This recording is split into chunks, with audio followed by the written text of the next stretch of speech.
Señal. La tecnología hoy no está con nosotros, doctor. Sí, parece que es un día que estamos negados. Bueno, pero ¿me escuchan bien? Perfecto. Sí, profe, se escucha bien. Bueno, vamos a esperar un poquito a ver si entran más y empezamos. Estuve mirando que en realidad en la clase anterior dimos prácticamente todo, entonces lo bueno de eso es que podemos dar los temas de la semana que viene, del jueves, que tenemos feriado. Entonces, como la clase presencial en general, bueno, mi grupo la va a tener, porque los martes la tenemos, eso nos permitiría dar, aunque sea las dos clases de Zoom de la semana que viene, tenerlas ya dadas también. Y adelantamos un poco, ¿no? Buenísimo, profe. Bueno, queremos ver si se mejora. Parece como que se congelara. ¿Sacó esto?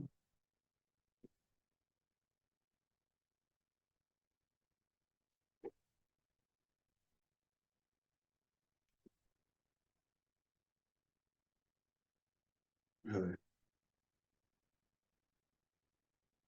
Buenas tardes, doctor. ¿Qué tal? ¿Cómo le va?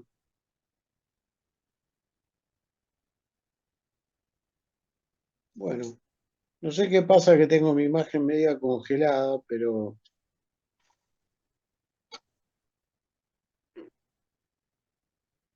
por lo menos me escuchan bien. Sí, profe, escucharlo se lo escucha bien. No, porque si no tengo que salir y volver a entrar, ¿viste? Pero eh,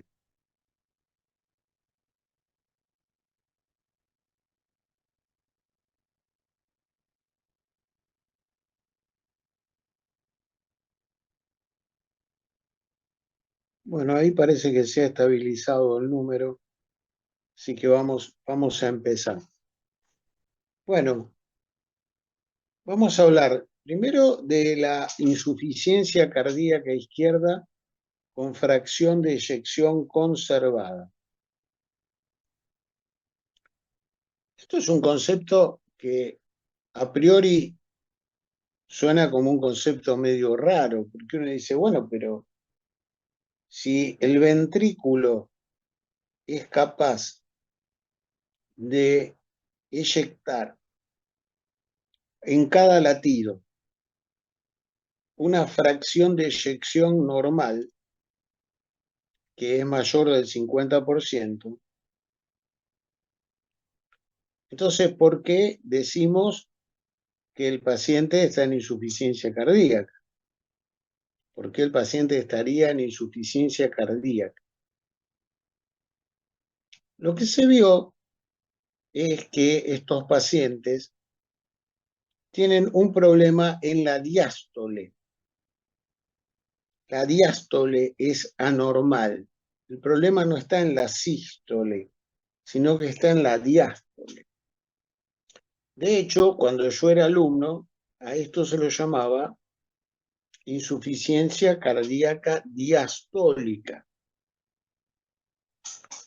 ¿Y por qué se produce esa falla en la diástole? Bueno, la falla en la diástole tiene que ver con que hay un aumento de la rigidez de la pared del ventrículo. Son ventrículos rígidos. Y como son ventrículos rígidos, son ventrículos que se relajan mal. Son ventrículos que no se relajan bien durante la diástole. Ahora, lo extraordinario del caso es que no es que estos son casos raros de insuficiencia cardíaca. No, no, no. Representan el 50% de los casos de insuficiencia cardíaca. 50%, quiere decir que la mitad de los pacientes que usted va a ver con insuficiencia cardíaca son en realidad insuficiencias cardíacas diastólicas. Se vio varias cosas, que hay una serie de factores que favorecen la aparición de esa insuficiencia cardíaca diastólica. Un factor es la edad avanzada. Cuanto mayor edad, mayor probabilidad de insuficiencia cardíaca diastólica. Estamos en el capítulo 45. Después también el sexo femenino. Sexo femenino es otro factor predisponente. El sobrepeso, la obesidad, la hipertensión y la diabetes. También el deterioro de la función renal. La resistencia a la acción de la insulina tendría cierta relación con esta afección. ¿Cuáles son las causas de la insuficiencia cardíaca diastólica? Y acá nos vamos a detener un poquito más y vamos a explicar un poquito más. La primera causa es la miocardiopatía restrictiva. Cuando nosotros veamos la clase de miocardiopatías, vamos a ver que las miocardiopatías se dividen básicamente en tres grupos: dilatadas, restrictivas e hipertróficas. Las miocardiopatías restrictivas son miocardiopatías donde la pared del miocardio se torna una pared más rígida, es una pared más fibrótica y como tal, entonces no se relaja adecuadamente. La segunda causa es la miocardiopatía hipertrófica. La miocardiopatía hipertrófica es una condición genética. Son pacientes que tienen una hipertrofia, pero es una hipertrofia inusual, porque es una hipertrofia que afecta determinados sectores del ventrículo y otras áreas del ventrículo no están hipertróficas. Afecta sobre todo el septum del ventrículo. De hecho, antiguamente se llamaba miocardiopatía septal asimétrica. Es una causa genética y que produce muerte por muerte súbita, por arritmias, puede producir angor y puede producir insuficiencia cardíaca diastólica. La tercera causa es la isquemia miocárdica crónica, lo que nosotros llamamos el miocardio hibernado, porque ese miocardio hibernado es un miocardio isquémico que no se contrae adecuadamente y no se relaja adecuadamente. Una causa muy importante es la hipertrofia del ventrículo izquierdo. Ustedes ya han estudiado la hipertrofia del ventrículo y saben que esa hipertrofia puede ser una hipertrofia por hipertensión mal manejada o puede ser una hipertrofia porque el paciente tenga una estenosis aórtica.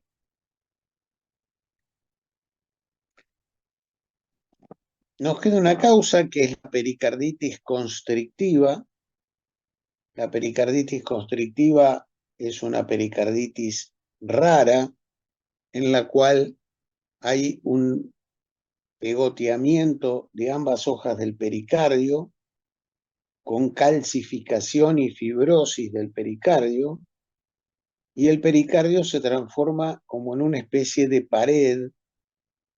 De hecho, en una época se llamaba esto concreto cordis, una especie de pared de concreto que rodea al corazón y no le permite relajarse adecuadamente. vamos a ver que en el caso de la pericarditis constrictiva, las manifestaciones son predominantemente de insuficiencia cardíaca derecha. Y después la amiloidosis senil. La amiloidosis senil se produce el depósito de placas de amiloide en la pared del ventrículo y esas placas de amiloide interfieren con la normal relajación del corazón. Vamos a tratar de explicar algunos de los factores predisponentes, por ejemplo, la insulinoresistencia.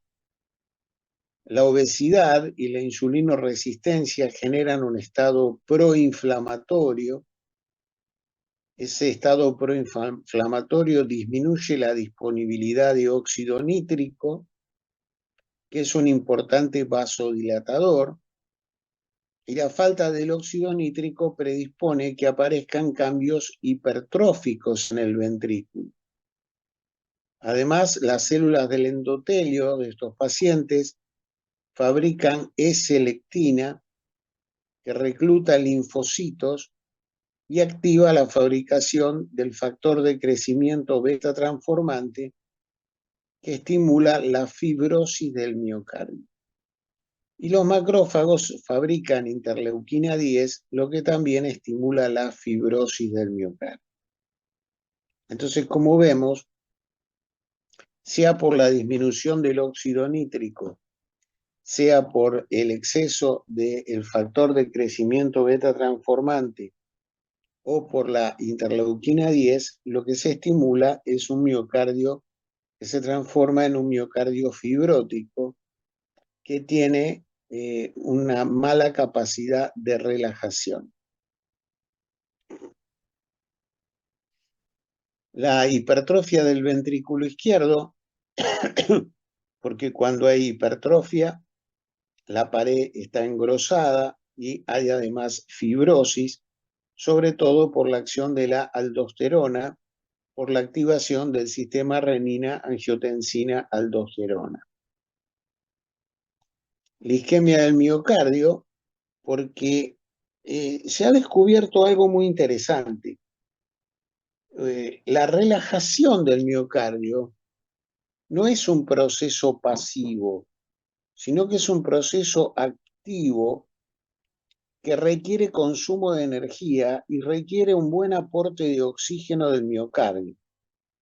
Quiere decir que si usted tiene un miocardio isquémico, un miocardio hibernado, y no tiene un buen aporte de oxígeno, se va a resentir la relajación. El envejecimiento también sería un factor porque disminuiría la cantidad de fibras musculares, aumentaría también la fibrosis del miocardio, habría una menor reserva de funcionamiento cardiológico. Y ya explicamos lo de la amiloidosis. ¿Cuáles son las características clínicas de estos pacientes? Vamos a tratar de sintetizarlas. Primera característica clínica. Tienen mucha facilidad para tener edema agudo de pulmón. O sea, mucha facilidad para descompensarse y hacer edema agudo de pulmón. O sea, ingresan con insuficiencia cardíaca descompensada con mucha facilidad. ¿Y por qué pasaría esto? Bueno, porque como el corazón es muy rígido, cualquier aumento de la presión arterial o cualquier sobrecarga de volumen, por ejemplo, si usted le hace a un paciente una transfusión o le pasa gran cantidad de líquido, inmediatamente el corazón claudica porque no se puede relajar adecuadamente y aparece una insuficiencia cardíaca con edema agudo de pulmón. También pueden tener disnea de esfuerzo y arritmias ventriculares, es otra característica. toleran muy mal los incrementos bruscos de la presión. Es un paciente que a lo mejor cuando tiene 130, 80 está bárbaro, pero si de golpe tiene 160, 100, ya tiene una insuficiencia cardíaca con un edema agudo de pulmón.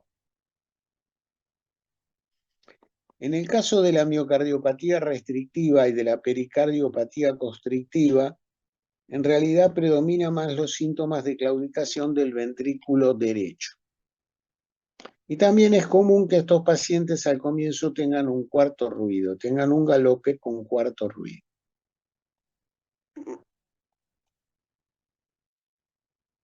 Si vamos a la fisiopatología y a la anatomopatología, tienen una hipertrofia del ventrículo izquierdo sin dilatación del corazón. Los miocardiocitos tienen aumentados el diámetro, pero no aumentan la longitud, y hay fibrosis en el espacio intersticial. La relajación del miocardio es una relajación incompleta, hay un retraso en el llenado ventricular, hay una disminución de la capacidad de acomodar volumen en el ventrículo izquierdo, la presión diastólica del ventrículo izquierdo está elevada.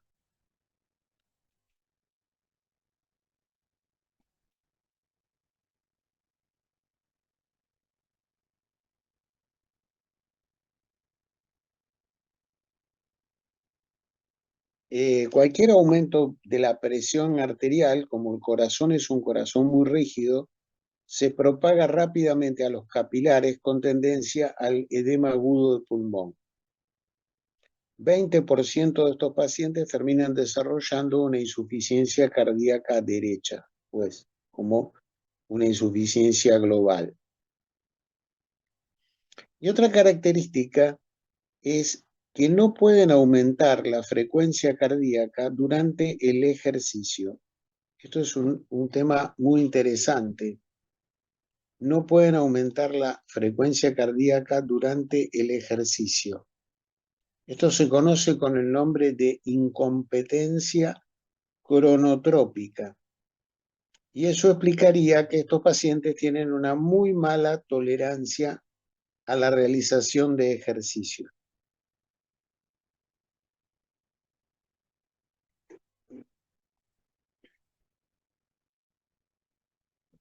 En lo que respecta a los estudios, puede estar aumentado el factor natriurétrico en los pacientes con disfunción diastólica, pero probablemente con menos intensidad que aquellos que tienen disfunción sistólica.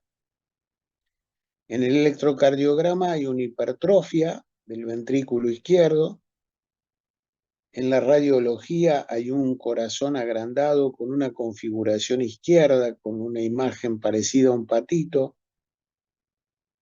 En el ecodoppler hay una hipertrofia concéntrica del ventrículo, con una fracción de eyección conservado. ¿Y cómo nos damos cuenta que está deteriorada la relajación del ventrículo? Porque está prolongado el periodo de relajación isovolumétrico. Está prolongado el periodo de relajación isovolumétrico.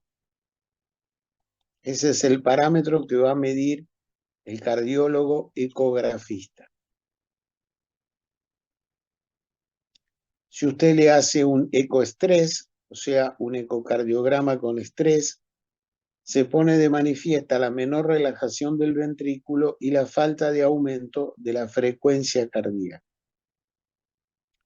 Si lo que tiene es una pericarditis constrictiva, se diagnostica con el ecocardio y con la resonancia magnética del corazón. Si es una miocardiopatía restrictiva, muchas veces hay que terminar haciendo una biopsia endomiocárdica. Es raro que en estos enfermos se pida un cateterismo. Si usted le hace el cateterismo, va a ver que las presiones diastólicas están incrementadas. ¿Cuál es el tratamiento? Control estricto de la hipertensión arterial. Estos son enfermos que si usted deja que se pongan un poquito hipertensos, inmediatamente el ventrículo claudica y terminan haciendo un edema agudo de pulmón. Entonces hay que controlar mucho la presión arterial. También hay que controlar la ingesta de sal, de alcohol y controlar los factores de riesgo cardiológicos.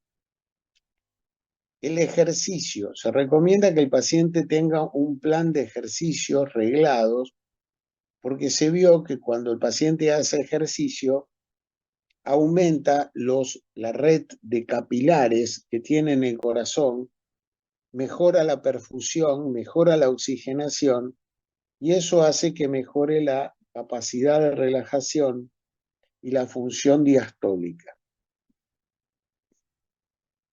Si el paciente tiene una fibrilación auricular, hay que bajarle la frecuencia cardíaca para que no esté con frecuencias cardíacas muy elevadas. Los diuréticos se pueden usar, pero hay que usarlos con cautela. Si la causa es una isquemia, bueno, por supuesto hay que hacer una revascularización de las coronarias, que se puede hacer con colocación de stent o se puede hacer con bypass coronario. Los bloqueantes beta, como el carvedilol, al disminuir la frecuencia cardíaca, le brindan más tiempo al ventrículo para que se relaje y por lo tanto mejorarían la sobrevida. Los bloqueantes cálcicos, se pueden usar bloqueantes cálcicos en esta insuficiencia diastólica porque al disminuir el ingreso de calcio al miocardio, reducen la rigidez del ventrículo. Sobre todo se usa el diltiazem, que es el Acalix. Además de este efecto que inhibe el ingreso de calcio y mejora la relajación, el diltiazem tiene un efecto bradicardizante actuando en el nodo auriculoventricular. Se pueden agregar inhibidores de la enzima convertidora de angiotensina, porque al disminuir los niveles de aldosterona disminuyen la fibrosis del miocardio y de la misma manera se pueden usar antagonistas de los receptores AT1 de la angiotensina 2 como el valsartán. Si el factor natriurétrico está elevado, se recomienda agregarle al paciente espironolactona. Tienen estos pacientes mejor pronóstico que los que tienen insuficiencia cardíaca sistólica. La mortalidad anual de estos pacientes es baja, salvo que el paciente presente cardiopatía isquémica crónica. Salvo ese grupo, todos los demás tienen una mortalidad baja. Bueno, no sé si quieren preguntar algo, si se entendió. Es un concepto interesante. Esto, para que vean cómo avanza la medicina. Yo cuando estudié en la facultad esto no estaba, no existía. Se empezó a hablar de esto ahí por el año 90. ¿No? En el año 90 se empezó a darle importancia a esto y se hablaba de insuficiencia cardíaca diastólica. Y después se inventó esta nueva denominación en los últimos años de insuficiencia cardíaca izquierda con fracción de eyección conservada. No sé si quieren preguntar algo, tienen alguna duda.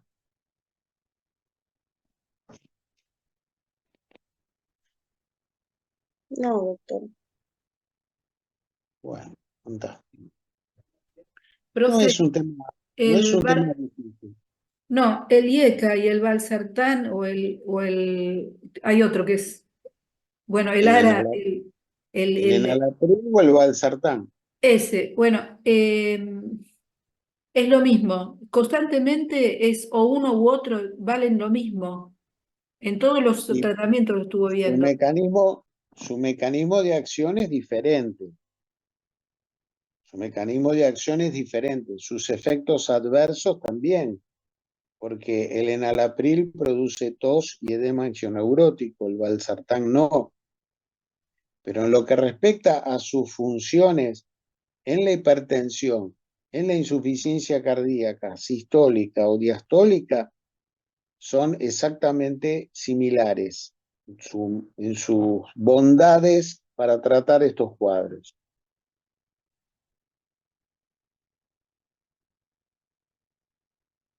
Ok, gracias.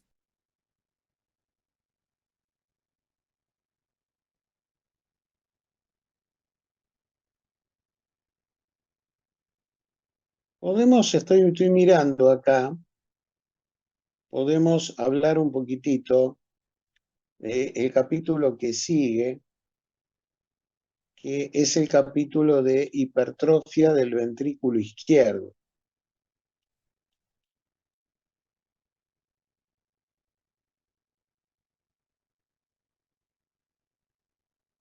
Y este capítulo está armado con pregunta-respuesta. Hay algunos capítulos, sobre todo los capítulos de fisiopatología, yo suelo armarlos con el tema pregunta-respuesta porque me parece que es más útil. La primera pregunta dice, ¿qué es la hipertrofia del ventrículo izquierdo? Dice, es un proceso adaptativo del corazón, por el cual el ventrículo izquierdo aumenta su masa muscular. Ese aumento de la masa se produce al comienzo,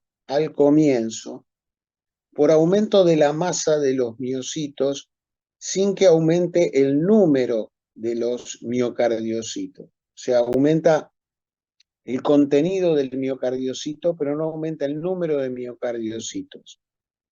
Y puede ocurrir por un aumento en la poscarga, eso se llama hipertrofia por sobrecarga de presión, o por un aumento de la precarga, eso se llama hipertrofia por sobrecarga de volumen, o por la combinación de ambos, del aumento de la poscarga y el aumento de la precarga. Desde el punto de vista morfológico, clasificamos a la hipertrofia en concéntrica o excéntrica. La hipertrofia concéntrica, hay un aumento de peso del ventrículo y hay un aumento de espesor del ventrículo, pero no se modifica el volumen de la cámara que contiene adentro el corazón. Este tipo se produce por una sobrecarga de presión y las causas más comunes son la hipertensión arterial y la estenosis de la válvula aórtica. Y produce insuficiencia cardíaca con fracción de eyección conservada, lo que acabamos de decir. Y luego hay una hipertrofia excéntrica, es una hipertrofia donde está aumentado el peso, pero está dilatada la cavidad. Esa hipertrofia se debe a sobrecarga de volumen, no de presión, y en la que se ve en la insuficiencia mitral y en la insuficiencia aórtica. Se habla de dos tipos de hipertrofia de ventrículo izquierdo en función al estrés parietal. Hay hipertrofias con alto estrés parietal, son hipertrofias donde hay una presión elevada adentro de la cavidad y entonces la pared del ventrículo está muy estresado, el corazón trabaja con un alto consumo de oxígeno y una disminución de la reserva contráctil. Y después hay hipertrofias con bajo estrés parietal. En general son hipertrofias que a lo largo del tiempo el estrés parietal va disminuyendo con los años y el engrosamiento parietal se va reduciendo a lo largo del tiempo. Hay una Profe, serie, sí, perdóname, eso estamos viendo procesos crónicos, por eso hay Crónico. Sí, hipertrofia, sí, no sí, son sí. procesos agudos, No, no, la porque en el agudo hipertrofia habría como un nunca, agrandamiento, pero no llega a la generarse. hipertrofia nunca es un proceso agudo, siempre es un proceso crónico. El proceso agudo se llama sobrecarga de volumen. Ese es el proceso agudo. Pero ese proceso agudo no tiene correlato con modificaciones agudas de las características de la pared del corazón. Y esa sobrecarga es reversible, ¿no, doctor? La sobrecarga es reversible. La hipertrofia también es reversible. Ah, sí. Sí, sí, sí. Si usted usa enalapril o si usted usa valsartán o si usted usa lisquirén, esas son drogas que pueden revertir la hipertrofia. Ahora, si la hipertrofia evolucionó a la dilatación del miocardio, el paciente termina en insuficiencia cardíaca y eso es irreversible. ¿Mm? Ok. ¿Qué es lo que ocurre a nivel histológico? A nivel histológico en la hipertrofia hay un aumento del colágeno tipo 1 y del colágeno tipo 3. Este aumento del colágeno está regulado por el sistema renina-angiotensina-aldosterona, sobre todo por el aumento de la aldosterona. Por eso, el aumento de la aldosterona aumenta la fibrosis del corazón. Y eso produce lo que se denomina remodelado cardíaco. Es un proceso activo donde cambia la forma y cambia el tamaño que tiene el ventrículo. Ese proceso de remodelado puede ocurrir después de un infarto, después de una miocarditis, por una miocardiopatía o por una hipertrofia ventricular severa. Está regulado por el sistema angiotensina-aldosterona, por las catecolaminas y por los factores de crecimiento que aumentan la actividad de los fibroblastos y la síntesis de colágeno. Cuando usted tiene un miocardio muy hipertrófico, el problema que tiene es que ese miocardio hipertrófico comprime los capilares y además no alcanza la irrigación que llevan las coronarias para irrigar adecuadamente todo ese miocardio hipertrófico. Eso produce un desequilibrio entre el aporte de oxígeno y el consumo de oxígeno. Y usted sabe que cuando hay desequilibrio entre el aporte de oxígeno al miocardio y el consumo de oxígeno del miocardio, aparece ANGOR. Por eso la hipertrofia de ventrículo produce ANGOR. Además de producir ANGOR, como hay zonas con distinto grado de oxigenación, eso produce inestabilidad eléctrica y por eso la hipertrofia facilita la aparición de arritmia ventricular y muerte súbita. Con esto que le quiero decir, que no es tan inocuo tener una hipertrofia cardíaca. Cuando usted tiene una hipertrofia cardíaca puede tener ANGOR, puede tener arritmia ventricular y puede tener muerte súbita. O sea, no es una pavada tener hipertrofia. Los factores que más favorecen la aparición de la hipertrofia son la hipertensión arterial, la obesidad, el sexo. Las mujeres en general tienen una menor masa ventricular que los varones. Aparentemente, los estrógenos producen un efecto dilatador en la vasculatura periférica y eso hace que entonces la mujer esté más protegida hasta la menopausia. Pero la mujer posmenopáusica tiene el mismo riesgo que un varón porque pierde el efecto protector de los estrógenos. La raza negra porque tiene mayor incidencia de hipertensión y más hipertrofia que los blancos. La ingesta de sal, la alta ingesta de sal favorece la hipertrofia. El aumento del estrés parietal, ya hablamos. Los niveles de angiotensina 2, porque estimulan a la aldosterona y estimulan factores de crecimiento del fibroblasto, produciendo mayor fibrosis a nivel del miocardio. Y los niveles excesivos de catecolaminas, adrenalina y noradrenalina. Bueno, acá de lo coronario ya hablamos.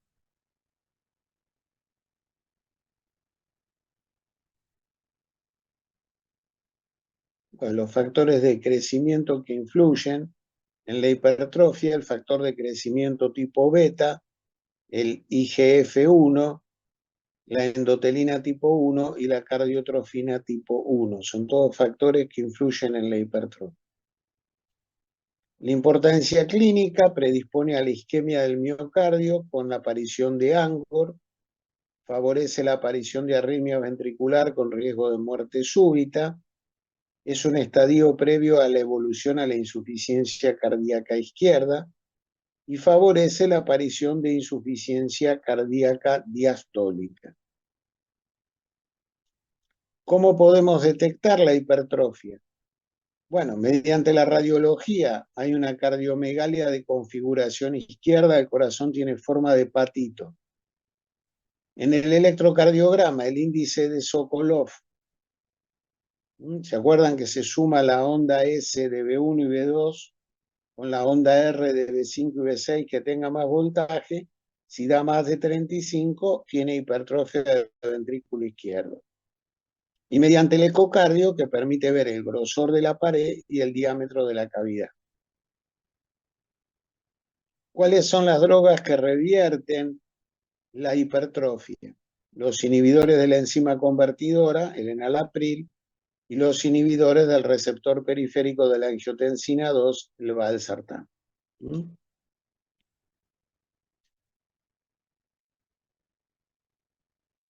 Muy bien.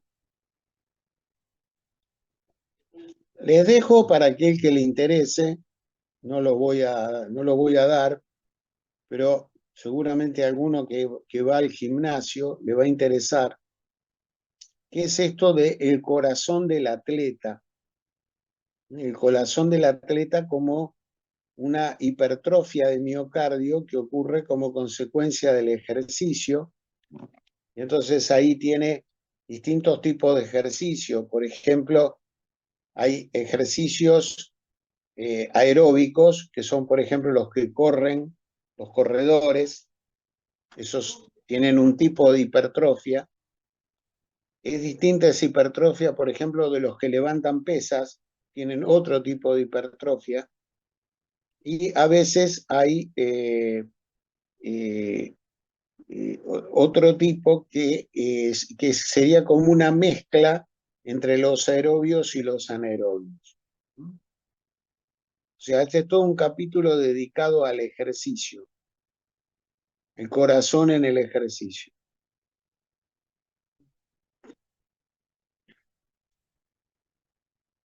Vamos a hablar un poquito ahora de la insuficiencia cardíaca derecha.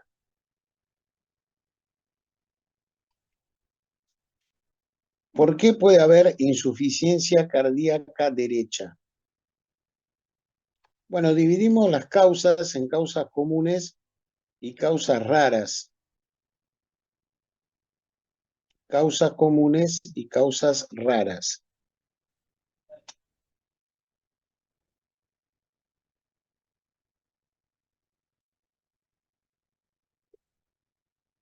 Dentro de las causas comunes tenemos la insuficiencia cardíaca izquierda, cuando el aumento crónico de las presiones en los capilares termina provocando aumento de la presión en la arteria pulmonar.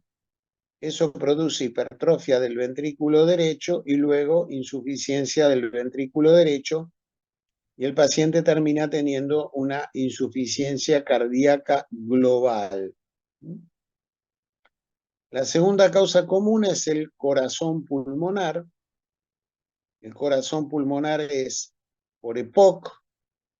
¿Se acuerdan que cuando dimos la clase de EPOC dijimos que los pacientes con EPOC tienen hipertensión pulmonar, en general por la hipoxemia, y que esa hipoxemia termina provocando vasoconstricción de la arteria pulmonar de tipo reflejo, y esa hipertensión de la arteria pulmonar obliga a poner oxígeno domiciliario. Porque si usted no le pone oxígeno, el paciente va a una insuficiencia cardíaca derecha y se muere por la insuficiencia cardíaca derecha. Lo mismo puede pasar en los pacientes con EPIC avanzado. Lo mismo puede pasar con pacientes con hipertensión pulmonar de cualquier causa o hipertensión pulmonar idiopática. Por ejemplo, puede haber hipertensión pulmonar por HIV, por ejemplo. También los pacientes con apnea de sueño obstructiva y con síndrome de Pickwick pueden tener hipertensión pulmonar en el 20% de los casos. Y después tenemos el tromboembolismo pulmonar, que se divide en tromboembolismo pulmonar agudo y el tromboembolismo pulmonar crónico, que es bastante raro, es un cuadro bastante raro. Y después tenemos causas raras de insuficiencia cardíaca derecha. Acá tenemos las miocardiopatías restrictivas. Muchas veces afectan más al ventrículo derecho que al ventrículo izquierdo. Las miocarditis infecciosas, sobre todo virales y parasitarias. Las miocarditis inmunes, por ejemplo, por lupus, por artritis reumatoidea, por micoplasma. La pericarditis constrictiva. La obstrucción mitral, sea por estenosis mitral o por un mixoma. Los síndromes carcinoides, porque producen fibrosis de las válvulas cardíacas del lado derecho. El infarto de ventrículo derecho, como una causa de insuficiencia cardíaca derecha aguda. La cardiopatía congénita, sobre todo las que cursan con estenosis pulmonar, como el FALOT. Las valvulopatías derechas, insuficiencia tricuspidia, estenosis tricuspidia, y las endocarditis del lado derecho. ¿Cómo se presenta clínicamente una insuficiencia cardíaca derecha? El paciente tiene disnea, sobre todo de esfuerzo, cansancio, fatiga. Tiene síncope al hacer esfuerzos y angor al hacer esfuerzos.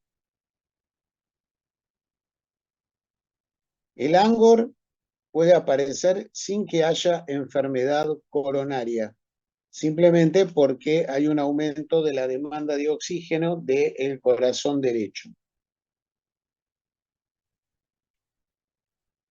Es muy común que tengan anorexia y dolor en el hipocondrio derecho por la congestión del hígado y la distensión de la cápsula de Gleason. Van a tener ingurgitación yugular, pueden tener reflejo hepatoyugular o reflujo hepatoyugular. En la ocultación tienen un segundo ruido, el componente pulmonar del segundo ruido va a estar aumentado y el segundo ruido puede ser palpable. El signo de Dressler, si usted le coloca el talón de la mano en la puntita del esternón, cada vez que se mueve el ventrículo derecho, el talón de la mano percibe el latido del ventrículo derecho que está aumentado de tamaño. Puede haber soplos de insuficiencia tricuspidia y en la forma más grave puede haber soplos de insuficiencia pulmonar. Y si este soplo se asocia a hipertensión pulmonar, se conoce con el nombre de soplo de Graham-Still. Puede haber un cuarto ruido y un tercer ruido en el lado derecho, en el foco tricuspidio, en la punta del esternón, lo que se llama un galope derecho. Hay hepatomegalia congestiva, ascitis, reflujo hepatoyugular positivo y edemas en miembros inferiores. Si hay insuficiencia tricuspidia, el borde hepático puede ser pulsátil. Y si en el cuadro terminal, cuando ya el ventrículo derecho no tiene capacidad de seguir latiendo, se presenta el paciente con shock. O sea, se puede morir de shock cardiogénico.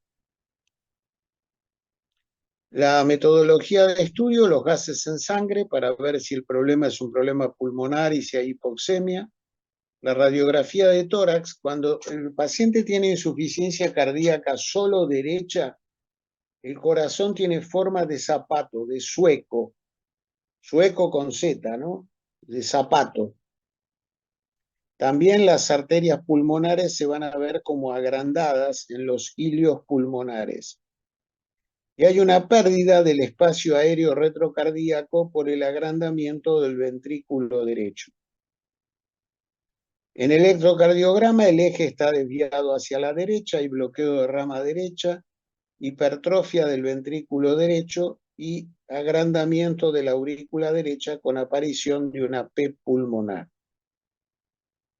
El ecodoppler nos permite ver el ventrículo derecho, ver las válvulas derechas y nos permite medir la presión de la arteria pulmonar. Nos permite ver el grosor de la pared de la cavidad del ventrículo derecho, ver cómo funcionan las válvulas, detectar vegetaciones si hay endocarditis y detectar una pericarditis constrictiva. La resonancia magnética es muy útil para la pericarditis constrictiva. Puede ser necesario hacer espirometrías para ver si el paciente es un EPOC y a veces se puede llegar a hacer el cateterismo del corazón derecho. ¿Cuál es el tratamiento? Bueno, los que tienen insuficiencia cardíaca izquierda que pasa congestiva, se trata la insuficiencia cardíaca izquierda.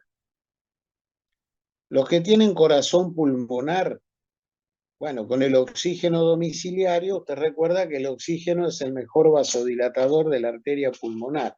Entonces, de esa manera, con el oxígeno domiciliario evitamos que aparezca la insuficiencia cardíaca derecha. Si el paciente tiene una apnea obstructiva del sueño, hay que tratarlo con el CPAP. Si tiene una enfermedad de Pickwick, tiene que bajar de peso. Hay que tratar la hipertensión pulmonar si es una hipertensión pulmonar de causa rara o de causa idiopática. Hay que tener cuidado con el uso de los diuréticos. Hay que tener cuidado con el uso de los diuréticos. No hay que excederse en el uso de los diuréticos. Se están experimentando una serie de inotrópicos para la insuficiencia cardíaca derecha, como el pimobendan, la milrinona, la inamrinona y la enoximona. Se puede usar en los casos descompensados dobutamina o amrinona. Se puede usar hormona antidiurética en dosis bajas, porque produce vasodilatación del lecho pulmonar, aumenta el óxido nítrico y mejora el pasaje del ventrículo derecho al ventrículo izquierdo. Se pueden colocar dispositivos ventriculares que pueden mejorar la función del ventrículo derecho hasta que el paciente consiga un donante de corazón para hacer un trasplante cardíaco. Eso es lo que se puede hacer en la insuficiencia cardíaca derecha. ¿Nitroprusiato no se puede utilizar, doctor? No, en general no se usa nitroprusiato, porque acá el problema que vos tenés es el siguiente. Cuando falla el corazón derecho, el ventrículo derecho no alcanza a pasarle suficiente cantidad de sangre al ventrículo izquierdo. Entonces el ventrículo izquierdo empieza a tener cada vez menos volumen pero porque no le pasa sangre, es como si el ventrículo izquierdo dijera, che, dale, mandame más sangre, y el otro no puede porque está insuficiente. Entonces estos pacientes no están hipertensos, están hipotensos, y por eso van al shock, se mueren en Claro, shock isquémico. Entonces, no le podés poner nitroprusiato, porque claro, si el volumen que tiene de salida del ventrículo izquierdo es escaso, si vos lo vasodilatás, le agravás el shock, le provocás el sí, shock con la vasodilatación. Lo único que podés hacer es darle inotrópicos para tratar de mejorar la función del ventrículo. Y después te quedan las medidas media desesperadas. Algunos, por ejemplo, le perforan el septum entre las aurículas para que la sangre pase de la aurícula derecha a la aurícula izquierda, porque la aurícula derecha tiene más presión que la izquierda. Pero claro, pasa sangre que no está oxigenada. Entonces, le evitás el shock, pero le producís hipoxemia, una hipoxemia severa. Después está directamente llamar al cardiocirujano y ponerle un dispositivo para el ventrículo derecho, que es como un ventrículo artificial, pero eso no lo tenés en todos lados, lo tenés en Favaloro, lo tenés en el Italiano, en el Garraham, pero no lo tenés en todos lados. Y después te queda, esos dispositivos se pueden usar durante algunas semanas, y después te queda rezar que aparezca un donante para hacerle el trasplante. Si no tenés donante, sonaste. No tenés donante, sonaste.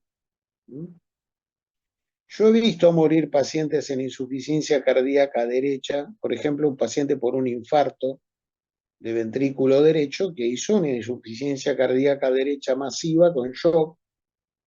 El paciente se muere. El corazón claro. izquierdo está totalmente sano, pero el corazón derecho está totalmente enfermo y no alcanza a mandarle la sangre del circuito menor al circuito mayor. Y eso es lo que le provoca la muerte al paciente.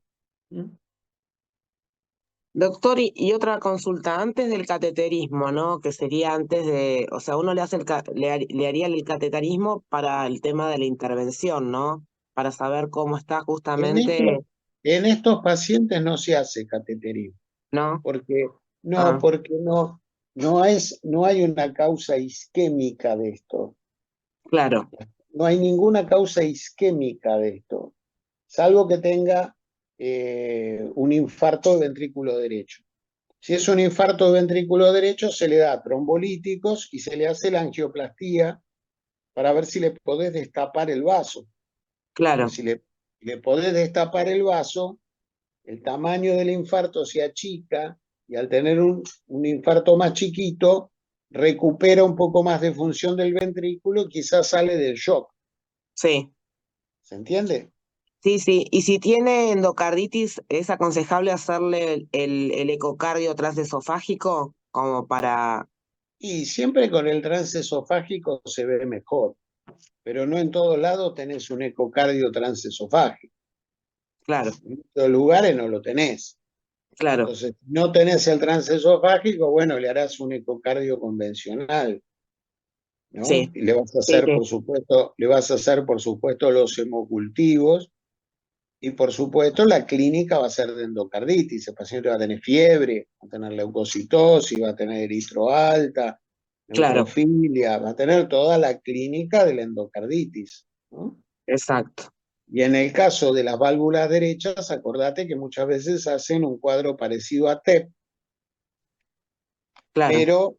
pero cada émbolo lleva gérmenes. Entonces es un TEP que después hace pequeñas neumonías sincrónicas, simultáneas, ¿no? Claro, o sea, Cada embolia genera una pequeña neumonía. ¿Mm? claro. Eso Además de lo la vi endocarditis, tiene esa complicación de los trombos exactamente, que es la complicación embólica, embólica. Sí, la gracias, complicación embólica de la endocarditis. ¿Mm? exacto. Gracias, doctor. Bueno, les digo lo que falta, lo que nos quedó, que del temario de la semana que viene. La semana que viene vamos a ver insuficiencia cardíaca aguda, o lo que se llama insuficiencia cardíaca descompensada, Hay tres tipos de insuficiencia cardíaca descompensada. Tenemos la insuficiencia cardíaca descompensada pura, la insuficiencia cardíaca descompensada con edema agudo de pulmón y la insuficiencia cardíaca descompensada con shock cardiogénico. Entonces, en la clase presencial de la semana que viene vamos a hablar de esto. Y también hay un capítulo en la parte del paciente agudo, hay un capítulo que dice insuficiencia derecha aguda. Creo que lo puse. Es un capítulo que yo agregué después. Primero viene todo lo de shock, después viene insuficiencia cardíaca descompensada, con edema agudo de pulmón, shock cardiogénico, y después hay un capitulito chiquito que habla de insuficiencia cardíaca derecha aguda. Insuficiencia cardíaca derecha aguda, que es un capitulito chiquitito. Entonces la semana que viene veríamos las agudas o las descompensadas, digamos, insuficiencia cardíaca izquierda aguda o descompensada e insuficiencia cardíaca derecha aguda o descompensada. Esas son las que ustedes tienen que ver la semana que viene. La otra semana vamos a dar, creo que las clases de shock. Si mi temario no está mal, a ver, voy a fijar.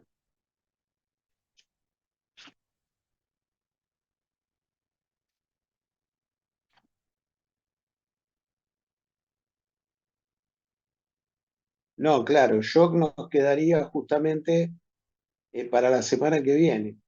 Queda el tema del shock. Shock, insuficiencia cardíaca descompensada y shock cardiogénico. Bueno, ese tema vamos a tratar de darlo en la medida de lo posible, darlo todo en la clase presencial. Está bien explicado igual shock en el libro, bastante bien explicado. Es largo, bastante largo, porque hay muchas causas de shock. Está el shock cardíaco, pero está el shock hipovolémico, el shock séptico, el shock anafiláctico, el shock obstructivo, el shock por hipoxia, el shock por acidosis. Y es una causa de muerte importante el shock. Así que es un tema relevante. La otra semana, ¿qué nos queda?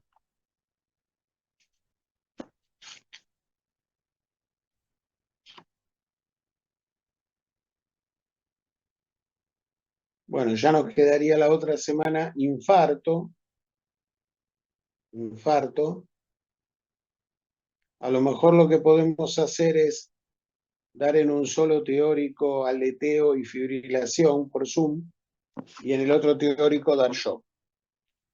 Así también tienen la clase de shock. Bueno, dejamos. Como ven, son temas muy largos. Son lindos, porque insuficiencia cardíaca es un lindo tema. Son temas muy largos. Los que quedan son todos temas largos. Nos queda todo lo de shock, que también es bastante largo. Nos queda arritmias, es un tema largo también, ventriculares, supraventriculares. Y después nos queda una clase media de miscelánea, que ahí tenemos Chagas, fiebre reumática.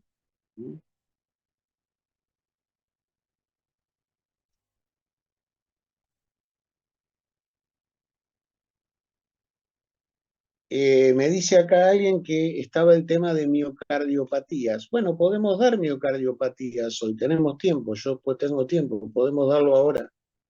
Hablemos de miocardiopatías, no tengo problema. ¿Cómo se define una miocardiopatía? Una miocardiopatía es una enfermedad del miocardio, pero que no es isquémica, o sea, no hay un problema coronario.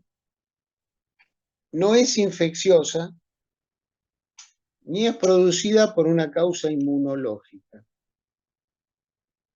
Esa es la definición de la miocardiopatía. Las miocardiopatías se dividen en miocardiopatías dilatadas y miocardiopatías restrictivas o restrictivas dilatadas. Y hay un tercer grupo que se llaman fibrosis endocárdicas. Las fibrosis endocárdicas son realmente bastante raras. En cambio, las miocardiopatías dilatadas o restrictivas son bastante más comunes. Son bastante más comunes.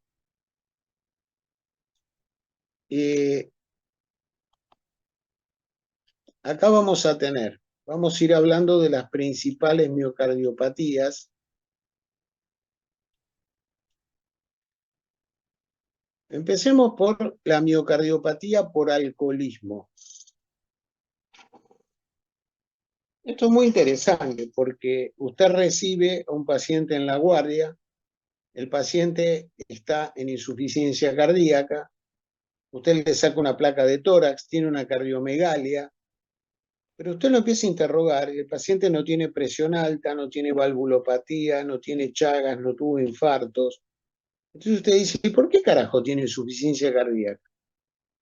Hasta que usted le pregunta, dígame, ¿usted toma alcohol? Ah, sí, doctor, yo tomo mucho, yo todos los días me tomo 3, 4 litros de vino. O sea, el alcoholismo es una causa es un tóxico del miocardio muy grave que produce insuficiencia cardíaca izquierda. Esto era lo que tenía Maradona. Maradona tenía una miocardiopatía alcohol-cocaína. Miocardiopatía por alcohol y cocaína. La segunda causa es la cocaína. La cocaína puede producir hipertensión arterial, mayor riesgo de trombosis con infarto y accidente cerebrovascular, arritmia ventricular con riesgo de muerte súbita. El típico rockero que se da con cocaína es una muerte súbita. Infarto agudo de miocardio por vasoespasmo coronario y vasoconstricción coronaria. Y en el uso crónico puede dar una miocardiopatía dilatada con una insuficiencia cardíaca, que era lo que tenía Maradona. Puede dar bloqueos cardíacos, tiene mayor tendencia a la perforación del intestino delgado y del intestino grueso, puede dar hipertrofia del ventrículo izquierdo, ACV, mayor riesgo de disección coronaria y de disección de la carótida. Todo eso puede dar la cocaína. Después tenemos la miocardiopatía periparto. La miocardiopatía periparto aparece el último mes del embarazo o los 5 meses después del parto. Ocurre en una mujer cada 3.000 nacimientos. Es más común si la mujer es multípara, si tiene más de 30 años, si ha tenido gemelos, si hay antecedentes familiares y si ha tenido eclampsia. Es más común en mujeres de origen africano. En general, tienen en la biopsia de miocardio, tienen una miocarditis. Habría una cierta predisposición genética para la aparición de la enfermedad. La mitad mejora en unos meses, pero la mitad evoluciona a la miocardiopatía dilatada irreversible y terminan necesitando un trasplante cardíaco. Esa es la miocardiopatía periparto. La miocardiopatía por antraciclinas. Las antraciclinas son la adriamicina y la doxorubicina. Son drogas que se usan para el tratamiento del cáncer y producen toxicidad cardíaca y pueden provocar una insuficiencia cardíaca que te pueden matar en pocas semanas si no se dan cuenta que te estás intoxicando. ¿Mm? Entonces, muy importante, cuando el paciente está recibiendo antraciclinas, adriamicina o doxorubicina, estar atento de que el paciente no desarrolle una miocardiopatía. La miocardiopatía por sarcoidosis. Bueno, la sarcoidosis es raro que afecte el corazón, pero cuando afecta el corazón es gravísimo. Es gravísima. Puede provocar infartos o, digamos, hay zonas del corazón que en el electro simulan un infarto, pero en realidad son por los granulomas de la sarcoidosis. Puede dar bloqueos de rama, bloqueo AB y arritmia ventricular y tienen una alta incidencia de muerte súbita. La importancia que tiene es que si usted piensa en la sarcoidosis, usted le da corticoides y se cura. O le da inmunosupresores y se cura. Entonces, esto es muy importante porque es una miocardiopatía grave, pero que tiene tratamiento.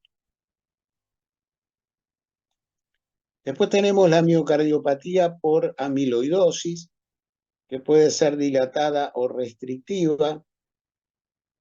Es más común que se presente como restrictiva con insuficiencia cardíaca diastólica, pero a veces se presenta con disfunción sistólica. Suelen tener hepatoesplenomegalia, hipotensión ortostática, afecta al sistema nervioso autónomo y a las glándulas adrenales, puede tener arritmia ventricular y muerte súbita, el electro puede simular un infarto agudo de miocardio. El diagnóstico se hace con la tinción con rojo Congo de la grasa del abdomen, de la grasa subcutánea del abdomen. Se puede también hacer biopsia de recto, de la encía, de médula ósea, de hígado, de riñón o de miocardio. Siempre teñida con la técnica de rojo Congo. Después tenemos la miocardiopatía por hemocromatosis. La hemocromatosis es una enfermedad donde usted tiene un exceso de hierro y continúa absorbiendo hierro. Y el hierro le hace bolsa varias cosas. Le hace bolsa el hígado con cirrosis, le hace bolsa el páncreas con diabetes y le hace bolsa el corazón con insuficiencia cardíaca. Si usted le hace el diagnóstico, se puede tratar con flebotomías, o sea, sacarle sangre toda la semana y utilizando los llamados quelantes del hierro. La miocardiopatía carcinoide es porque hay un exceso de serotonina liberada por las células del tumor carcinoide. Se afectan las válvulas de pulmonar y tricuspidia y se puede afectar también el endocardio. La miocardiopatía por acromegalia son pacientes que tienen exceso de hormona de crecimiento, tienen un enorme corazón, pueden tener insuficiencia cardíaca, muerte súbita, arritmias ventriculares. Por supuesto, hay que sacarle el tumor que fabrica hormona de crecimiento. Miocardiopatías por drogas, se ha descrito por catecolaminas, ciclofosfamida, litio, paracetamol. La miocardiopatía del feocromocitoma, porque tiene una elevada producción de catecolaminas. Y después tenemos una miocardiopatía rara que se ha descrito hace poco, que se llama miocardiopatía no compactada, que es una miocardiopatía que tiene un trastorno madurativo en el embrión de las fibras miocárdicas en la zona lateral y apical e inferior del ventrículo izquierdo. Pueden tener insuficiencia cardíaca, arritmias, síncopes, muerte súbita. No voy a hablar de la fibrosis porque son raras, la verdad son muy raras, entonces no tiene mucho sentido. Entonces las miocardiopatías son estos cuadros. Ahora, usted dirá, doctor, ¿qué importancia tiene esto? Bueno, yo le voy a contar algunas cositas para que usted vea la importancia que tiene.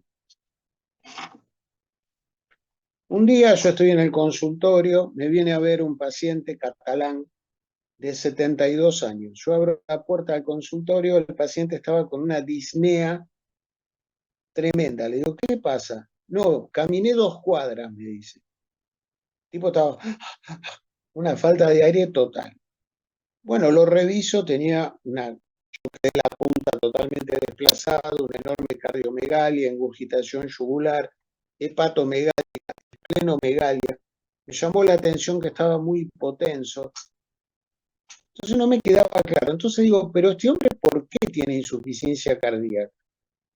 Entonces empiezo preguntándole las causas comunes de insuficiencia cardíaca. Entonces le digo, usted habitualmente tiene presión alta. El hombre me dice, pues siempre la he tenido baja. Y dígame, ¿usted ha tenido infartos? ¿Estuvo internado por infartos en unidad coronaria? ¿Tuvo problemas de corazón? Nunca en mi vida he estado internado. Y dígame, usted acá cuando vino a la Argentina, usted estuvo viviendo en el campo, en el interior, estuvo viviendo en las provincias. Pues que lo mío ha sido Barcelona, Buenos Aires, y de ahí no he salido. Entonces le digo, dígame, y cuando usted hizo el servicio militar, usted no tenía ningún soplo, no tenía ninguna válvula del corazón, que no le funcionaba bien. Pues hombre, que me revisaron y estaba todo bien, y a pelear contra Franco me mandaron a la guerra a pelear. Yo había estado en la Guerra Civil Española. Bueno, a mí no me quedaba claro por qué tenía insuficiencia cardíaca. Le pido una radiografía y un ecocardiograma. Me trae la radiografía, tenía un corazón que era así, era enorme, el corazón la placa era todo corazón. Yo digo, está muerto, este hombre está muerto, no puede estar vivo. Cuando veo el ecocardiograma, tenía una fracción de eyección de 15%. Ya está muerto. Pero el cardiólogo se ve que tuvo la misma duda que yo. Entonces el cardiólogo me pone, en la pared del ventrículo observo unos depósitos extraños que tienen ecos refringentes que pueden corresponder a depósitos de amiloide. O sea, el viejo tenía una amiloidosis. Esta es la importancia de que usted sepa la miocardiopatía. Le voy a dar otro caso para que usted vea. Yo era residente de primer año. Tenía internado un chico con una leucemia.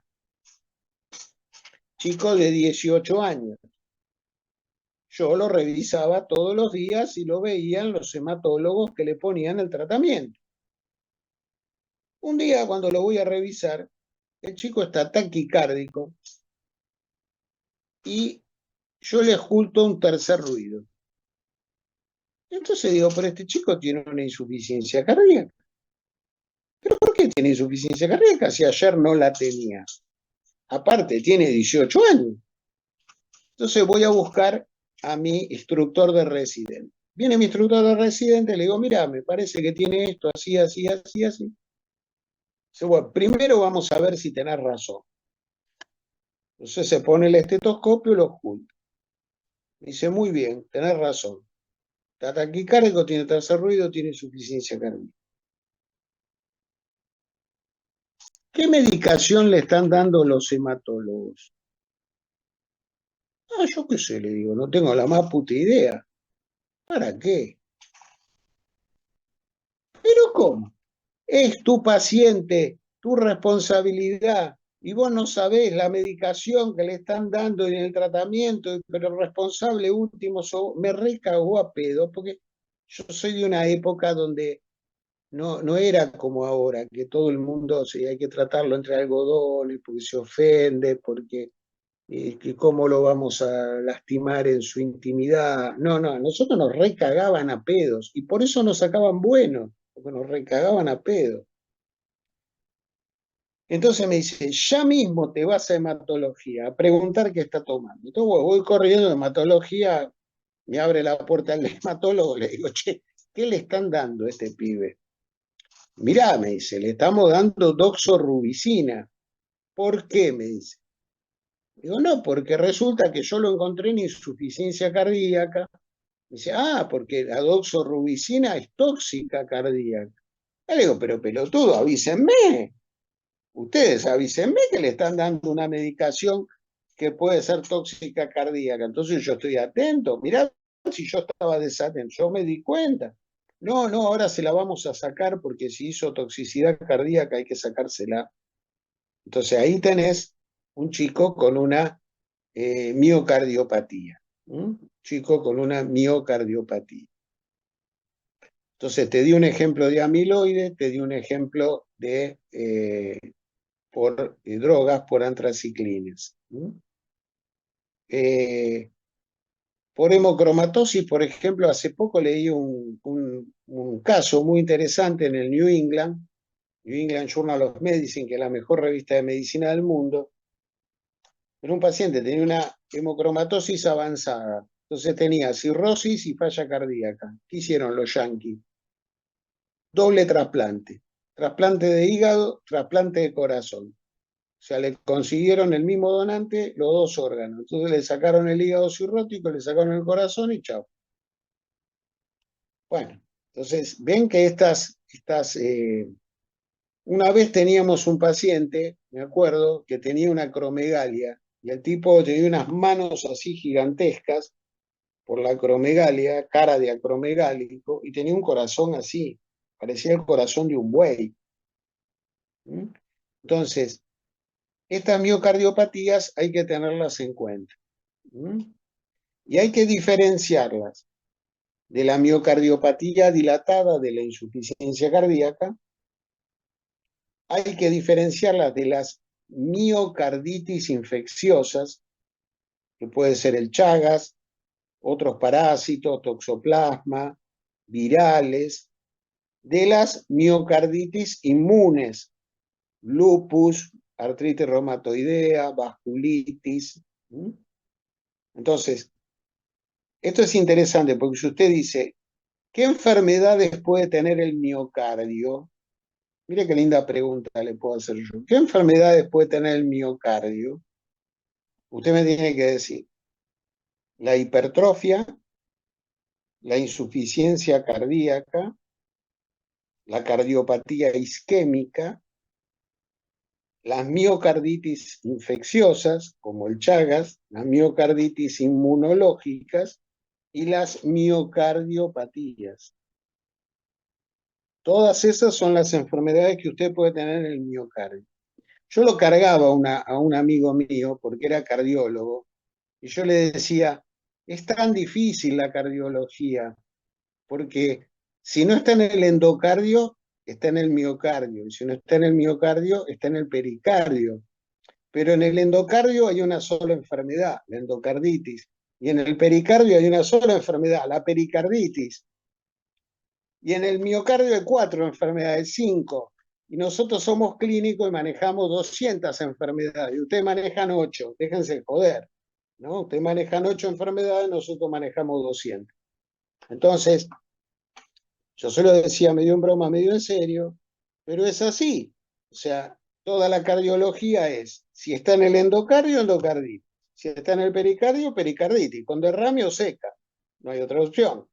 Constrictiva o taponamiento.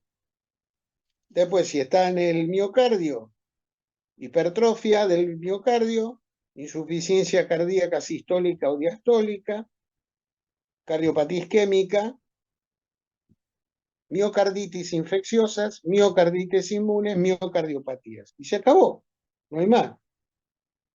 Después tenemos las enfermedades eléctricas del corazón. Las enfermedades eléctricas son las arritmias, que pueden ser lentas o rápidas, y los bloqueos. Digo esto para que se les vaya armando la cabeza de cómo está ordenado. ¿Se entiende? Bueno, muy bien. Bueno, vimos entonces también lo de miocardiopatías, así lo tienen ya terminado, nos quedan las miocarditis, que las vamos a dar cuando demos la clase de Chagas. Ahí damos Chagas, que es la miocarditis infecciosa más importante, las virales, las otras parasitarias que son raras, y las miocarditis inmunes. Bueno, señores, los dejo en libertad, pasen un lindo fin de semana largo, por supuesto, estudiando el lunes, 12 horas, insuficiencia cardíaca, un lindo tema para estudiar en homenaje al general Güemes. Muchas gracias, doctor. Que tenga buenas noches. Gracias, profe. Chao. Gracias, doctor. Buenas noches. Feliz Día del Gracias. Padre. Buenas noches.